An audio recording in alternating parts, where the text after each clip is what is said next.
guys, pagas muna tayo kasi naubusan na ng tubar na lang yung motor natin guys. Ito nga pala yung nabili kong top box guys sa likod yun. Kaya nakakabit ganda. Forma sa motor guys. Diyan na rin yung mga sapatos, jersey, medyas ko lahat. So ayan guys, ngayong hapon nga na to nautusan ako ni Buntis pumunta ng SM kasi gusto niya ng Turks na.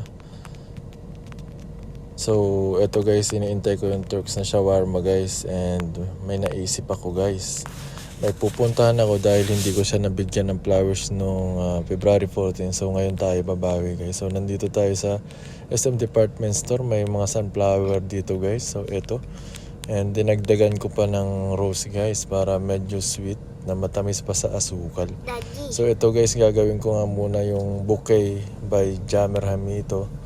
Hamiturista na bouquet tugad. Ay guys. So tara, let's go. Nandito tayo sa BLK nakapwesto. Pero bago tayo pumwesto dito guys, bumili muna tayo ng BLK na ice cream na may toppings na matcha guys. So yan yung favorite ko dito sa BLK. So ito guys, nagsisimula na tayo. Nanghiram nga rin ako ng gunting sa empleyado at binukot ko yung presyo guys na rin yung utang ng business.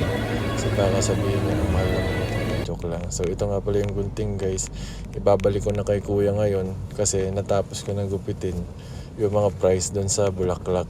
So nakakaya naman na bibigyan mo yung si Mrs. ng may presyo na Bulaklak, di baka bayaran niya pa ulit pag nakita niya. So ito na guys, pauwi na ako. Tinali ko na sa motor sa unahan ni Venom yung Bulaklak na inayos ko, and magdadrive na tayo guys. So let's go.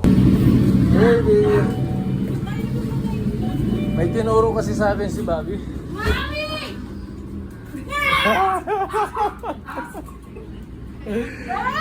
Belated happy Valentine's, Mami! Lalabas ko dati. Diba mami? Kami naman ito ba? Binigyan ka na, nagre-reklamo ka pa. Nung hindi kita binibigyan, sabi mo, walang pag-gimmick. Ano ba yan? Dati, lalabas ko. Ayan guys, belated happy Valentine's sa asawa ko. February 19 na. Basta. Hindi ako sumabay dun sa bilihan ng 14 kasi ang mahal yung Bulaklak. Ngayon medyo mura na guys. Peace. I love you, Mami. Isa.